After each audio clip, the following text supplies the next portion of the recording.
आज मैं आपको बताने जा रहा हूँ मुंबई के नाला सोपारा से एक ऐसी खौफनाक कहानी जिसे सुनकर आपके रोंगटे खड़े हो जाएंगे।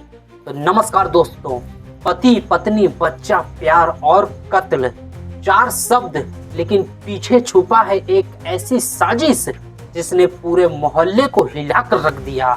कैसे एक पत्नी ने अपने प्रेमी के साथ मिलकर अपने ही पति को मौत के घाट उतार दिया, फिर उसके शव को फर्श के नीचे दफन कर दिया, वह भी एक नई टाइल्स लगवाकर। आखिर कौन थी चमन देवी और कौन था मोनू, और क्यों मारा गया विजय चौहान को? आइए जानते हैं पूरी कहानी शुरुआत से लेकर अंत तक। वीडियो को अंत तक देखिएगा क्योंकि आखिर में मैं आपसे एक सवाल पूछूंगा। सबसे पहले जानते हैं विजय चौहान कौन था। 34 साल का विजय चौहान नाला सोपारा पूर्व के गंगीपाड़ इलाके में रहता था और वहीं काम करता था।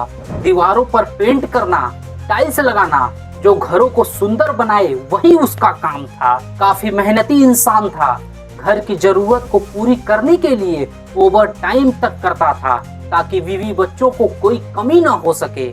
लेकिन उसे क्या पता था कि उसी के घर की दीवारें उसके लिए कब्र बन जाएंगी। विजय चौहान की पत्नी चमन देवी, प्यार या साजिश?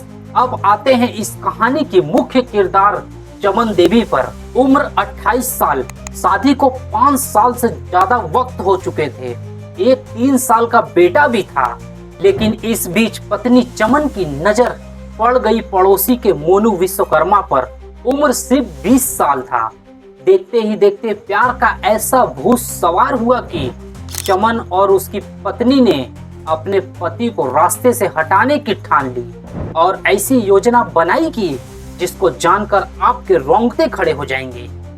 करीब 15 दिन पहले यानी जुलाई की शुरुआत में चमन और मोनू ने वह प्लान बनाया जिसे सुनकर पुलिस की रोंगटे खड़े हो गए। पति विजय को पहले नशीला गोली खिलाया गया, फिर मोनू ने पीछे से वार किया, एक बार नहीं कई बार, और उसी के घर में पति विजय की जान ले ली। लेकिन कहानी यहीं खत्म नहीं हुई, अभी रुकिए। अब बारी थी लाशों को ठिकाने लगाने की, क्योंकि अगर लाश पुलिस को मिलती तो पकड़े जाते। पत्नी चमन और मोनू प्रेमी ने विजय की लाश को छुपाने के लिए घर के अंदर ही 3 से 4 फीट गहरा गड्ढा खोदा। कहां? उसी के कमरे में जहां कभी उसकी पत्नी और पति विजय ने साथ बैठकर खाना खाया होगा।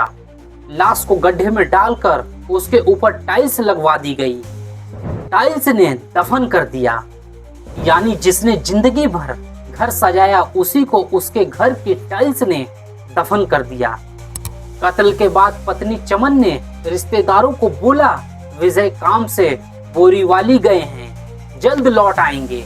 सबको लगा कि ठीक है, मेहनती आदमी था, ओवर टाइम काम करता रहता था। लेकिन 15 दिन बाद बदबू फैलने लगी और शक की सुई घूम गई। 19 जुलाई को पत्नी चमन अपने 3 साल के बेटे को लेकर फरार हो गई। परिवार वाले जब घर पहुंचे देखा टाइल्स नई लगाई गई है और उसी से बदबू आ रही है। तब जाकर विजय के चाचा मोहन और भाई अखिलेश ने पुलिस में रिपोर्ट दर्ज कराई। 21 जुलाई को पुलिस पहुंची, फर्श तोड़वाया गया और जो निकला वह बेहद डरावना था।